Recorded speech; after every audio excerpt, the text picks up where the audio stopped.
புழல் ஏரிக்கு நீர்வரத்து 2385 கன அடியாக அதிகரித்துள்ளதால் ஏரியிலிருந்து 500 கன அடி உபரிநீர் திறந்துவிடப்படுகிறது. இதுகுறித்த கூடுதல் தகவல்களை எமது செய்தியாளர் அகமது அலி வழங்க கேட்கலாம். அகமது அலி, தற்போது புழல் ஏரிக்கு எவ்வளவு நீர் வந்து கொண்டிருக்கிறது? தற்போது 500 கன அடி உபரிநீர் திறந்துவிடப்படுகிறது.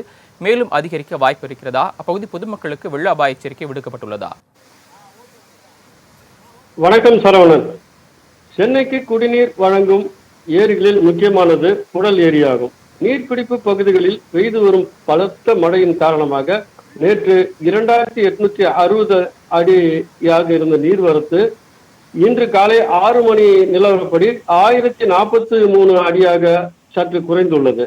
திருவள்ளூர் மாவட்டம் பொன்னேரிக்குட்பட்ட 21.80 சதுர அடி கொண்ட புழல் ஏரியின் பரப்பளவு நீர்வரத்து அதிகமாக வந்ததின் காரணமாக 3300 மில்லியன் கன அடி கொள்ளளவு கொண்ட புழல் ஏரியின் நீர் இருப்பு தற்போது 2956 மில்லியன் கன அடியாக உயர்ந்துள்ளது.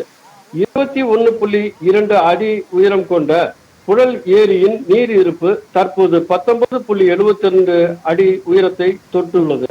சென்னை மக்களின் குடிநீர் தேவைக்காக தினமும் 209 கன அடி நீர் வெளியேற்றப்பட்டு வருகிறது. இதன் காரணமாக நீர்வரத்து தொடர்ந்து அதிகரித்து வரும் நிலையில் புழல் ஏரியினை 24 மணி நேரம் தொடர்ந்து கண்காணித்து வருவதாக நீர்வளத்துறை அதிகாரிகள் தரப்பில் தெரிவிக்கப்பட்டுள்ளது.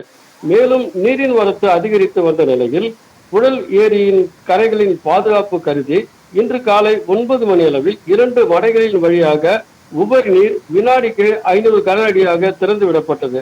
மேலும் நீர்வரத்து அதிகரிப்பு அதிகமானால் படிப்படியாக உபரி நீர் திறந்து விடப்படும் என அதிகாரிகள் தெரிவித்துள்ளார்கள்.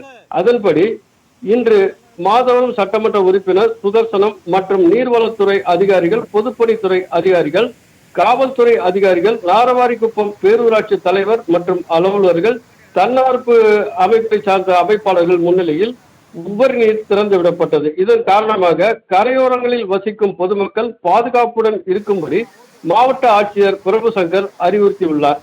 இன்று திறந்துவிடப்பட்ட உபரி நீரானது தண்டல்கழனி, வடபெரும்பாக்கம், கொசப்பூர், சடையன்குப்பம், மணலி வழியாக எண்ணூர் கடலில் சென்று கலக்கின்றது. மேலும் பருவமழையை சமாளிப்பதற்கு முன்னெச்சரிக்கை நடவடிக்கையாக போதுமான அனைத்து ஏற்பாடுகளையும் அரசு செய்திருப்பதாக மாதவரம் சட்டமன்ற உறுப்பினர் சுதர்சனம் கூறியுள்ளார். சரவணன்,